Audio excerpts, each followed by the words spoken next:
جہاں کے انصاف کی خاص ملاقات میں ہمارے ساتھ مفتی منظور ضیائی ہے، جن سے ہم بات کریں گے جس طریقے سے پہلگام میں دہشت گردانہ کارروائی کو پاکستان نے انجام دیا، پاکستان کی ناکام جو کارروائی تھی اس کا جواب ہندوستان نے دیا اور آپریشن سندور کیا گیا تھا۔ اور اس کے بعد جو ہے ایک ٹرینڈ چل رہا ہے، مسلمانوں کے خلاف اکثر جو ہے تنقید کی جاتی ہے، جیسے 72 حوروں کا معاملہ ہے، اس میں قرآن و حدیث سے اسے جوڑ کر پیش کیا جا رہا ہے۔ کیا دہشت گردوں کو بھی 72 حوریں دی جاتی ہیں؟ کیا نیک عمل والوں کو 72 حوریں دی جاتی ہے؟ کیا کانسیپٹ ہے قرآن میں اور حدیث میں 72 حوروں کو لے کر؟ کیونکہ سوشل میڈیا پر جس طرح سے ٹرینڈ چلایا جا رہا ہے کہ 72 حوروں کے پاس پہنچا دیا، یہ کر دیا گیا، وہ کر دیا گیا، اور مسلمانوں کو جو ہے ایک مذاقہ بنا دیا گیا، اس میں مذاق اڑایا جا رہا ہے 72 حوروں کو لے کر، تو مفتی صاحب کیا ہے اس کا کانسیپٹ؟ میں جا کے انصاف کو اور ان کی پوری ٹیم کو مبارک دیتا ہوں کہ ملک میں جس طریقے سے معاملات دیکھنے کو ملے، ہندوستانی حکومت نے، ہندوستانی فوجیوں نے، ایئر مارشلز نے، فضائیہ نے جس طریقے سے تابڑ توڑ حملے کر کے دنیا والوں کو پیغام دیا کہ وہ نہتے نہیں ہیں، یہ کمزور ہندوستان نہیں ہے، یہ وہ مضبوط ہندوستان ہے جو اینٹ کا جواب پتھر سے دینے کی صلاحیت رکھتا ہے۔ جس کسی نے بھی ہندوستان کی طرف غلط نگاہ سے دیکھنے کی بھی کوشش کی، اس کا انجام یہی ہوگا جو آپریشن سندور میں دیکھنے کو ملا ہے۔ ہندوستان کا ایک مزاج ہے، ہندوستان برداشت رکھتا ہے، تحمل رکھنے والا دیش ہے، لوگوں کو اپنے اندر سمیٹنے والا ملک ہے۔ اس ملک نے ہزاروں قسم کے بڑے بڑے معاملات دیکھے ہیں، برداشت کیا، لیکن یہ برداشت کے باہر پہلگام میں ان ظالموں نے، ان جابروں نے، ان دہشت گردوں نے جس طریقے سے نہتے لوگوں کو فائر کر کے اسلام کا نام لے کر جس طرح قتل کیا، یہ بہت ہی دربھاگیہ پورن اور بہت ہی خطرناک تھا، اور اس کا جواب دینا بہت ضروری تھا، جی اور بہت بہترین جواب دیا گیا۔ لیکن جس ٹرینڈ کی بات آپ کر رہے ہیں، یہ ٹرینڈ، یہ سخت ٹرینڈ ہے، جی یہ اسلام کے اوپر میں سخت حملے ہیں۔ جی میں آپ کو بتا دوں کہ اللہ کے رسول صلی اللہ علیہ وسلم نے احادیث میں اور اللہ نے قرآن میں باضابطہ طور پہ کہا ہے کہ کسی بھی انسان کو ایک انسان کی جان لینا گویا پوری انسانیت کی جان لینے کے مترادف ہے، جی اور کسی ایک کی جان بچانا پوری انسانیت کی جان بچانے جیسا ہے۔ جی اللہ کے رسول صلی اللہ علیہ وسلم نے کسی بھی ظلم کو برداشت کرنے کا حکم نہیں دیا ہے۔ جی اللہ نے ظالموں کے بارے میں بار بار کہا ہے کہ ظالم جو ہوں گے وہ سخت عذاب میں ہوں گے۔ جی یہ وہ لوگ تھے جن لوگوں نے کسی کے جان کو مارا، یہ وہ لوگ تھے جنہوں نے کسی کے بچوں کو یتیم کر دیا، یہ وہ لوگ تھے جن لوگوں نے کسی کے ماؤں کے گود سے بچوں کو چھین لیا۔ جی یہ کیسے جنت کے حوروں کے حقدار بن سکتے ہیں؟ جی یہ وہ کیسے بن سکتے ہیں دہشت گرد جو جن کے لیے جنت کی آسائشیں ہوں؟ جی یہ کبھی نہیں ہو سکتا۔ جنات تجری من تحتها الانہار، جو جنت کے اندر نہریں ہیں، جنت کی خوبصورتی ہے، جی جنت کے اندر جو اچھائیاں ہیں، جنت کی جو حوریں ہیں، وہ ان نیکوکار لوگوں کے لیے ہے جو اللہ کی یاد میں وقت گزارتے ہیں، جی وہ ان کے لیے ہے جو اللہ کی عبادت کرتے ہیں، جی وہ ان کے لیے ہے جو ہمیشہ خدا کو یاد کرتے ہیں۔ جی اور جس طریقے سے دوسرے مذاہب کی کتابوں کے اندر میں پریوں کا تذکرہ آیا، وہ جی پریاں ملیں گی، دوسری کتابوں کے اندر میں آپ کو حوروں کا تذکرہ کی جگہ پریوں کا تذکرہ دکھائی پڑتا ہے۔ جی تو ہر ایک مذہب میں اس طریقے کی باتیں ہیں، اور تو وہ یعنی آپ کا کہنا ہے کہ نیکوکار کو ہی یعنی حوریں ملے گی؟ لیکن یہ وہ 72 حوروں کا کانسیپٹ قرآن مقدس میں حور مقصورات کہا گیا، جی اور حور العیون کہا گیا، یعنی کہ اور بڑی بڑی آنکھوں والی حور۔ تو دو حوروں کا تذکرہ تو بار بار قرآن میں احادیث کی صورت میں ملتا ہے، لیکن جس لوگوں نے اپنے مفاد کے لیے 72 حور، 400 حور، 800 حور، 4000 حور، جی یہ اس طریقے کی جو باتیں ہیں وہ اس سے بچنا چاہیے، مسلمانوں کو بھی بچنا چاہیے، اور جو لوگ مسلمانوں پر طنز کرتے ہیں انہیں دیکھنا چاہیے کہ یہ وہ مسلمان ہیں جو اپنے سب کچھ قربان کر دیتے ہیں اپنے دیش کے لیے۔ تو مسلمانوں پر اس طریقے سے طنز کرنا یہ اچھی بات نہیں ہے، یہ ہندوستان کی آواز نہیں ہے۔ جی یہ وہ لوگ ہیں جو کہیں نہ کہیں باہر کی چیزوں سے اپنے آپ کو انہماک کر رکھے ہیں، جی یہ وہی لوگ ہیں جو اسلام پر انگلیاں اٹھاتے ہیں یا ہندوازم پر انگلیاں اٹھاتے ہیں، جی یہ وہ سخت گیر لوگ ہیں، اور ہندوستان میں سخت گیروں کو کوئی پسند نہیں کرتا ہے۔ تو جو اس طریقے کی باتیں کرتے ہیں وہ ہوا ہوا ہو جاتے ہیں، اور جو ہندوستان کا مذہب ہے پہلے سے اور ہندوستان کی تہذیب ہے، وہ تہذیب کبھی ختم نہیں ہوتی۔ جس طریقے سے حملہ کیا گیا، ہماری کمانڈر جو ہے صوفیہ قریشی نے جو ہے خدمات انجام دی ہندوستان کے لیے، اور قابل رول ادا کیا، ایک اہم رول ادا کیا، اور اس کے باوجود جو ہے بی جے پی لیڈر کہتے ہیں کہ جس طریقے سے انہوں نے جو ہے یہ رول انجام دیا، ان کے لوگوں کو ہی یعنی پاکستانی دہشت گردوں کو ان کی بہن سے ہی ہم نے مروایا. تو یہ تمام چیزیں جو ہے مسلمانوں کے لیے کہی جا رہی ہے، اس پر کیا کہنا ہے آپ کا؟ دیکھیے، ہندوستان میں صوفیہ قریشی ہی ایک نہیں ہیں، ہزاروں اپنے جان کو دیش پر قربان کرنے والی بچیاں بھی ہیں اور بچے بھی ہیں، جوان بھی ہیں اور دیش بھکت بھی ہیں، جو اپنا سب کچھ دیش کے لیے نچھاور کرنے کو تیار ہے. دیکھیے، ایم پی کے جو منسٹر نے جس طریقے سے باتیں کہی ہے، میں سمجھتا ہوں کہ دربھاگیہ پورن ہے. اس طریقے کی باتوں سے بچنا چاہیے، اور کورٹ اس پر سنجان لے رہا ہے. معاملہ عدالت میں ہے، معاملہ عدالت نے درج کروایا ہے، تو یہ عدالت اس چیزوں کو دیکھے گی. یقیناً دیکھیے، یہ میں نے یہی کہا نا کہ ہندوستان کی تہذیب اس بات کی اجازت نہیں دیتی ہے کسی کو اس طریقے سے بدنام کیا جائے، کسی کے اوپر طنز کیا جائے. یہ ہندوستانی کانسٹیٹیوشن نے بہت آزادیاں دے رکھی ہیں ہم سب کو اور آپ کو بھی.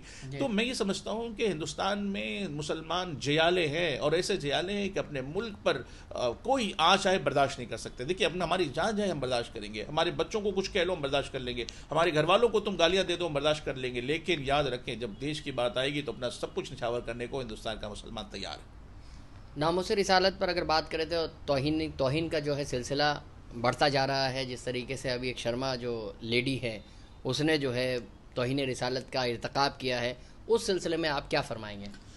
دیکھیے، اللہ کے رسول صلی اللہ علیہ وسلم کے ناموس پر اگر بات آتی ہے تو ہر ایک شخص کا دل جل اٹھتا ہے، اور میں سمجھتا ہوں کہ ایسے لوگوں پر کارروائی سخت ہونی چاہیے جو کسی بھی شخصیت پر، کسی بھی دھارمک شخصیت پر اس طریقے کی باتیں کرتے ہیں. اللہ کے رسول صلی اللہ علیہ وسلم رحمۃ للعالمین بن کر کے تشریف لائے، انہیں دنیا جہان کے لیے، یہ رحمۃ للمسلمین نہیں، رحمۃ للعالمین ہیں. اللہ کے رسول صلی اللہ علیہ وسلم صرف مسلمانوں کی اجارہ داری نہیں ہے رسولی ذات پر، بلکہ میں سمجھتا ہوں کہ پوری انسانیت، پوری قوم، ہر ایک شے رسول اللہ صلی اللہ علیہ وسلم ان سے محبت کرتے ہیں اور وہ رسول سے محبت کرتے ہیں. اس لیے جو لوگ اس طریقے کی حرکتیں کرتے ہیں، میں بہت ہی گزارش کرتا ہوں گورنمنٹ سے کہ ایسے لوگوں پر سخت کارروائی کی جائے. اور مسلمان ایک بڑا طبقہ ہے، اربوں کی تعداد میں پوری دنیا میں مسلمان بستے ہیں، ہر ایک مسلمان کے دلوں کو تکلیف پہنچتی ہے. اور میں سمجھتا ہوں کہ چاہے وہ کوئی مسلمان اگر ہندو دیوی دیوتاؤں کے بارے میں بھی کوئی غلط بات کرتا ہے تو اللہ نے ان چیزوں سے منع فرمایا ہے کہ کبھی کسی کے دھرم کے بارے میں، کسی کے دیوتاؤں کے بارے میں، کسی کے خداؤں کے بارے میں برا نہ کہو.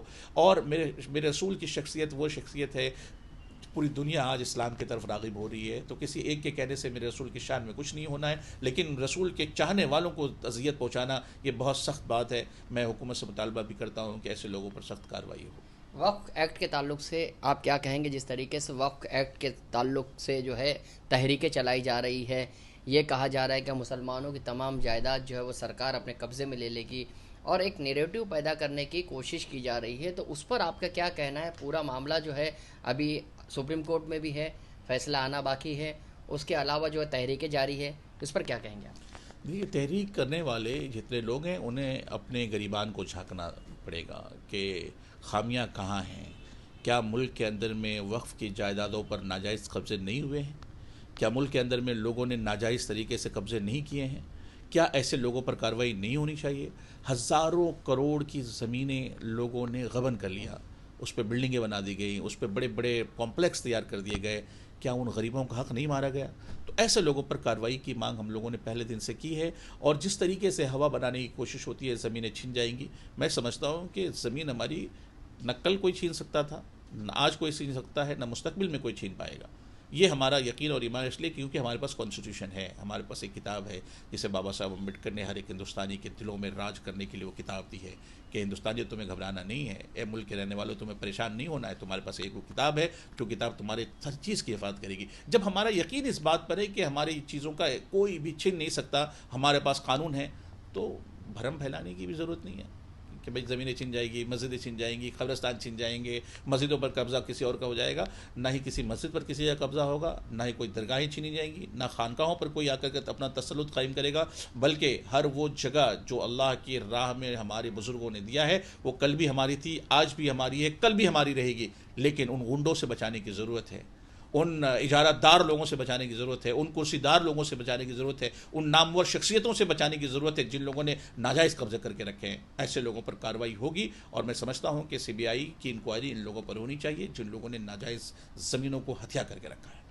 بتایا یہ جاتا ہے کہ آرٹیکل 26 اور 25 جو ہے انسٹیٹیوشن چلانے کی اجازت دیتا ہے، دھارمک اور مذہبی ادارے کو چلانے کی اجازت دیتا ہے، عبادت و ریاضت کی اجازت دیتا ہے، اپنے طریقے سے رسم و رواج کی اجازت دیتا ہے، لیکن اس جو وقف ایکٹ ہے اس میں غیر مسلموں کو بھی شامل کیا جا رہا ہے، تو اس پر کیا کہیں گے آپ؟ میں نے آپ کو پہلے بھی بتایا کہ ایک بات ہے کہ یہ کس نے اجازت چھین لی ہے؟ ہماری نمازوں کی اجازت کوئی چھینتا؟ ہماری عبادت کی اجازت کوئی چھین لیتا ہے کہ ہماری نماز نہیں پڑھنے دے گا کوئی، ہمیں دفن نہیں ہونے دے گا، کہ ہمیں نکاح ہمارے نہیں کرنے دے گا؟ جو اصول اور ضوابط اسلام نے ہمارے طے کیے ہیں وہ اس کی مکمل آزادی ہمیں ہے اور اس پر کوئی داغ نہیں لگ سکتا۔ اور بات جہاں تک ہے کہ ایڈمنسٹریشن، آپ یہ بتائیں ان تمام سالوں میں جب سے وقف کا ایکٹ بنا ہندوستان کی تاریخ میں کو آپ اٹھا کر کے دیکھیں، آج تک جتنے بھی اس کے چیئرمین تھے وہ کون تھے؟ ہندو تھے کیا مسلمان تھے؟ مسلمان تھے جی۔ آپ کیسی بات کریں؟ میں تو کہتا ہوں ہندو تھے، کیونکہ مائنورٹی منسٹر جو ہوتا ہے وہ منسٹر ہوتا ہے اس بات کا ذمہ دار۔ اس طریقے سے مسلمان کے لیے اس لیے تو ایڈمنسٹریشن کون، سرکار میں کون ہے، ستا میں کون بیٹھے ہیں؟ سرکار ہے جی۔ اب پھر سرکار کس لیے؟ لیکن نگرانی جو ہے وہ پہلے رکھی جاتی تھی، سرکار نگرانی رکھتی تھی اور وقت کو اختیار حاصل تھے کہ وہ اپنے سروے رپورٹس ہے وہ نوٹس بھیج سکتی تھی زمینوں کے قبضوں کو لے کر، لیکن اب جو ہے وہ اختیار کلیکٹر کو دے دیا گیا، تو اس پر کیا کہیں گے آپ؟ میں نے آپ کو بتایا نا، کلیکٹر کس کے؟ گورنمنٹ کے ہی لوگ ہیں نا جی۔ تو کل بھی گورنمنٹ کنٹرول کرتی تھی، آج بھی گورنمنٹ کنٹرول کر رہی ہے، لیکن کنٹرول کرنے کے طریقے میں فرق کر دیا گیا ہے نا۔ کیا فرق ہے؟ فرق یہ کر دیا گیا کہ پہلے کا اختیار تھا وقف بورڈ کو کہ وہ نوٹس ایشوز کر سکتا تھا، لیکن اب جو ہے وقف بورڈ سے یہ اختیار چھین لیا گیا ہے۔ نہیں چھینا نہیں گیا ہے جی، بلکہ ایک شخص سے ہٹا کر کے دوسرے کے ہاتھ میں دیا گیا ہے تاکہ دونوں کو امپاور کیا جا سکے، وہ اس کی جانچ ہو سکے کہ یہ زمین زبردستی کسی نے قبضہ تو نہیں کر لیا ہے، یہ زمین کسی اور کی تو نہیں ہے، اس کے شواہدات موجود ہیں یا نہیں۔ تو ان تمام چیزوں کی دیکھ ریکھ ہونی چاہیے۔ میں سمجھتا ہوں کہ زمینوں کی دیکھ ریکھ کیوں نہیں کی گئی آج تک؟ اب یہ بتائیے کیا زمینوں میں کھرد برد نہیں ہوا؟ کیا کیوں ہمارے مسلمانوں کی زمینوں کو دوسرے لوگوں نے قبضہ نہیں کیا؟ سینکڑوں ایکڑ زمینیں آپ ہندوستان کے الگ الگ خطوں میں دیکھیں گے، ہزاروں ایکڑ زمینیں لوگوں نے قبضہ کر لیا۔ اس وقت آپ کہاں چلے گئے تھے؟ آواز کیوں نہیں بلند کر رہے تھے کہ یہ زمینیں نیچے نہیں جانی چاہیے؟ تو گورنمنٹ کہیں نہ کہیں ان چیزوں کو دیکھ رہی ہے کہ گبن ہو رہا ہے، مال ہڑپ ہو رہا ہے، ایک سمودائے وشیش کے لوگوں کا وہ مال جو غریب یتیم مسکینوں کا مال ہے وہ بڑے پیسے والے امیر صاحبزادان کھا رہے ہیں اور شاہزادگان کھا رہے ہیں، تو کیسے کام چلے گا؟ ان تمام سے وہ مال تو چھیننا ہی پڑے گا تاکہ ان غریبوں کو ان کا حق دلایا جا سکے۔ میں اس بات کا حامی ہوں کہ احتجاج بھی ہو، جنہیں احتجاج کرنا ہے کانسٹیٹیوشن کے دائرے میں احتجاج بھی ہونا چاہیے، لیکن ساتھ ہی ساتھ جنہوں نے مال کھایا ہے اس کے اوپر کارروائی بھی ہونی چاہیے۔ وقف ایکٹ میں یہ بھی باتیں لائی گئی ہیں کہ باعمل مسلمان ہونا ضروری ہے، 5 سال تک پریکٹیسنگ مسلمان ہونا ضروری ہے، تو کیا اب سرکار طے کرے گی کہ یہ مسلمان ہے یا نہیں ہے، یہ نماز پڑھتا ہے یا نہیں پڑھتا ہے، روزے رکھتا ہے یا نہیں رکھتا ہے، حج پر جاتا ہے یا نہیں جاتا ہے، یا 5 ارکان کا پابند ہے یا نہیں؟ یہ بات بالکل آپ نے صحیح کہی۔ اسی مسئلے کو لے کر کے احتجاج کی بات ہم نے آپ سے کہا ہے نا، احتجاج ہو لیکن کانسٹیٹیوشن کے دائرے میں ہو، روڈ پر آ کر کے بچوں کے ہاتھوں میں پتھر نہ ہو، روڈ پر آ کر کے ہم ایسا احتجاج نہ کریں جس سے ہمارے بچوں کا مستقبل خراب ہو جائے۔ آپ ایک اپنی چیز بچانے کے لیے، ایک ایسی چیز بچانے کے لیے جس پہ آپ کی اجارہ داری ہے، وہ بچانے کے لیے ہزاروں بچوں کی قربانیاں، یہ کیسے برداشت کیا جا سکتا ہے؟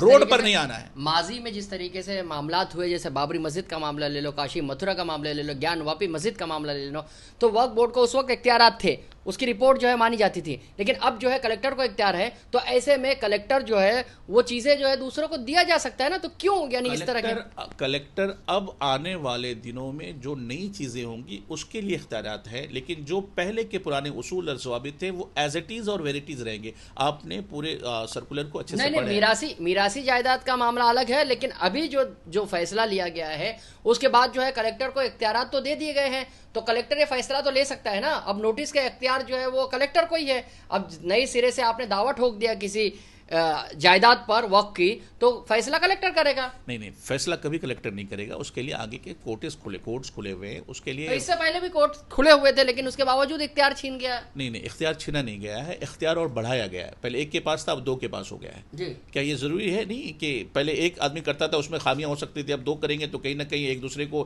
اختیار بھی ملے گا کہ نہیں ہم اپنی آواز بلند کر سکیں۔ تو سرکار وقف بورڈ پر ہی نگرانی رکھ سکتی تھی، تو پہلے بھی رکھتی تھی، تو اسی طرح سے کچھ چیزیں لاتی تھی، لیکن کلیکٹر کو اختیار زیادہ دینے کی ضرورت کیوں پیش آئی؟ وقت کے ساتھ ریفارم کی ضرورت ہوتی ہے، اور یہ وہ ریفارم ہے جس کے ذریعے سے بہتری آئے گی، یہ وہ ریفارم ہے جس کے ذریعے سے بھلائی ہوگی، یہ وہ ریفارم ہے جس کے ذریعے سے غریبوں کو اس کا حق ملے گا، یہ وہ ریفارم ہے جو یتیم اور بچوں کو پتہ ہی نہیں تھا وقف کیا ہے، یتیم جانتے ہی نہیں تھے, غریب جانتے ہی نہیں تھے, چھوٹے گاؤں میں رہنے والے لوگوں کو معلوم ہی نہیں تھا کہ وقف ہمارے بڑوں نے کہ ہمارے لیے کچھ کیا بھی ہے, کسی کو کچھ پتہ نہیں تھا. لیکن کس کو پتہ تھا؟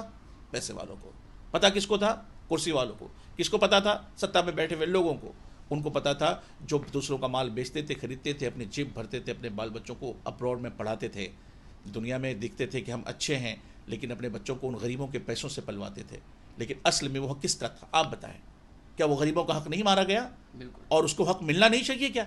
اگر اس کو ملانے کی آواز میں بلند کرتا ہوں تو کیا برائی کیا ہے اس میں؟ میں چاہتا ہوں کہ احتجاج بھی ہو, احتجاج کرنے والے اپنے طریقے سے احتجاج کریں, لیکن ایسا احتجاج نہ کریں جس سے کہ ہمارے بچوں کا فیوچر خراب ہو. احتجاج ہو لیکن قانونی دائرے میں ہو, احتجاج ہو کورٹ میں ہو, احتجاج ہو پیپر کے ذریعے سے ہو, قانون نے جو اختیارات دی اس کا استعمال کریں. روڈ پہ پتھر لاڑ کر کے بچوں کا مستقبل خراب نہیں ہونے دیں گے. دوسرا پہلو ہمیں یاد رکھنا پڑے گا کہ ہم وہ لوگ ہیں جو ملک کی تعمیر اور ترقی میں اپنا رول ادا کرتے ہیں. ہم وہ ہیں جو اپنا خون اور پسینہ دے کر کے اس ملک کو سینچا ہے. ہم وہ ہیں جنہوں نے اس ملک کو سینچنے کے لیے اپنی ہزاروں قربانیاں دی ہیں. اس ملک پر آنچ نہیں آنے دیں گے اور کانسٹیٹیوشن پر بھی نہیں آنے دیں گے. لیکن غریبوں کا جو حق ہے وہ ملانے میں بھی ہم کوئی کسر باقی نہیں رکھیں گے. جہاد کے تعلق سے جو سوشل میڈیا پر باتیں کی جا رہی ہے, پہلگام اٹیک کے بعد یہ باتیں کافی بڑھ چکی ہے اور جہاد کو لے کر جو ہے طرح طرح کی باتیں اور ٹرینڈ چلائے جا رہے ہیں, اس پر آپ کیا کہیں گے؟ جہاد کا اصل مقصد کیا ہے اور جہاد کو کس طریقے سے پیش کیا جا رہا ہے؟ اصل میں یہ بات ہر ایک شخص کو جاننا چاہیے کہ جہاد در اصل میں جد و جہد کا نام ہے. جی. برائی کے خلاف لڑنے کا نام ہے. جی. اچھائی کا ساتھ دینے کا نام ہے. غریبوں کو اس کے حقوق دلانے کا معاملہ ہے. تو جہاد ہر ایک شخص اپنے بال بچوں کے لیے جد و جہد کرتا ہے کمانے میں, اپنے بال بچوں کی پرورش میں, اس کی پرداخت میں, اس کے پڑھائی لکھائی میں, اس کے شادی بیاہ میں. یہ ایک جد و جہد ہے. اور آج جو جہاد یہ لوگ کر رہے ہیں جس کو جہاد کا نام دے رہے ہیں, اصل میں یہ جہاد نہیں ہے. یہ صرف اور صرف اپنے شہوت کو بجھانے کے لیے اور پیسے کی لالچ میں اپنے آپ کی آتم ہتیا کر کے دنیا والوں کو دہشت کا پیغام دے کر کے اسلام کو بدنام کرنے والے لوگ ہیں. ایسے لوگوں پر سخت کارروائی ہونی چاہیے. اور میں سمجھتا ہوں کہ اس کا سرغنہ جو پاکستان ہے, پاکستان کو کرارا جواب انڈیا نے صحافتی طور پر بھی, سیاسی طور پر بھی, اور ایمبیسڈرز جو پوری دنیا میں ہمارے مسلمان, پورے دنیا میں جو ہندوستان کے ایمبیسڈرز ہیں, ان لوگوں نے پوری دنیا میں بھی یہ پیغام دیا ہے کہ یہ وہ دہشت گرد ملک ہے جو اسلام کے نام پر, مسلمانوں کے نام پر, قومیت کے نام پر لوگوں کو ورغلا کر کے دوسروں کی جان لیتا ہے. ایسے لوگوں کو سیاست میں بھی, سماج میں بھی, اسلام میں بھی کوئی جگہ نہیں ہے. اللہ کے رسول صلی اللہ علیہ وسلم نے ایسے لوگوں پر لعنت فرمایا ہے کہ وہ لوگ جو دوسروں کو مار دیتے ہیں, وہ لوگ جو دوسروں پر ظلم کرتے ہیں, اور ظالموں کا ٹھکانہ اللہ کے نے فرمایا وہ جہنم ہے, اور شدید پکڑ ہے, جو قرآن کہتا ہے کہ شدید پکڑ ہے ان ظالموں کا جنہوں نے زمین پر ظلم کیا ہو, کیونکہ اللہ ظالموں کو پسند نہیں فرماتا ہے. تو یہ وہ لوگ ہیں جو جہاد کا غلط استعمال کر کے, جہاد کے نام کا غلط استعمال کر کے اسلام کو اور مسلمان کو, قرآن کو, حدیث کو اور رسول اللہ صلی اللہ علیہ وسلم کی ذات کو دنیا میں بدنام کرتے ہیں. میں کہنا چاہتا ہوں جہاد اصل میں آپ اپنے نفس کے ساتھ کیجئے جو آپ کو برائی کی طرف لے کر جاتی ہے. آپ اپنے نفس کے ساتھ جہاد کیجئے جو آپ کو برائی کی طرف راغب کرتی ہے. آپ اپنے پیر کو اس جہاد کیجئے کہ تاکہ آپ کا پیر برائی کی طرف نہ جا سکے. اپنے زبان کے ساتھ جہاد کیجئے کہ آپ کی زبان نیکی بولے, برائی نہ بولے, کسی کے بارے میں گناہ کا کام نہ کرے. یہ زبان گالی گلوچ نہ دے, بلکہ یہ زبان اللہ رسول کا ذکر کرے اور دوسروں کی خدمت کے لیے قدم آگے بڑھائے. سوشلی آپ اویئر ہوں, اور ایک شخص کی, ہر ایک سماج کی, ہر ایک انسان کی, ہر انسانیت کی آپ کو فکر کرنی چاہیے. اگر آپ اچھے انسان ہیں تو یہ جہاد ہوگا کہ آپ دوسروں کے خیر خواہی میں اپنی زندگی گزاریں. کیونکہ اللہ نے قرآن مقدس میں ارشاد فرمایا ہے کہ پوری دنیا کی جو مخلوق ہے, الخلق عیال اللہ, یہ جو مخلوق خدا ہے جو ہے نا, یہ اللہ کی عیال ہے.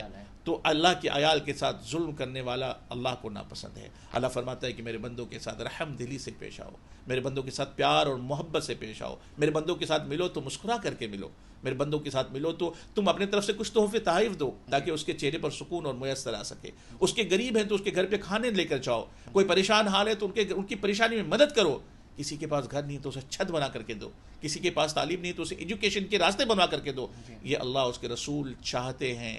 لیکن جو لوگ ظلم کرتے ہیں اور جہاد کا نام دیتے ہیں, نہ وہ اسلام میں ہیں نہ وہ مسلمان ہیں, اور اسلام میں ایسے لوگوں کی کوئی گنجائش نہیں اور جگہ نہیں ہے. یہ تھے مفتی منظور ضیائی جو بتا رہے تھے کہ اسلام میں جہاد اور 72 حوروں کا کیا کانسیپٹ ہے اور کس طریقے سے گمراہ کن پروپیگنڈے اس معاملے میں کیے جا رہے ہیں. اس سے بیدار رہنے کی ضرورت پر بھی زور دیا ہے مفتی منظور ضیائی نے. جہاں کے انصاف کی خاص رپورٹ.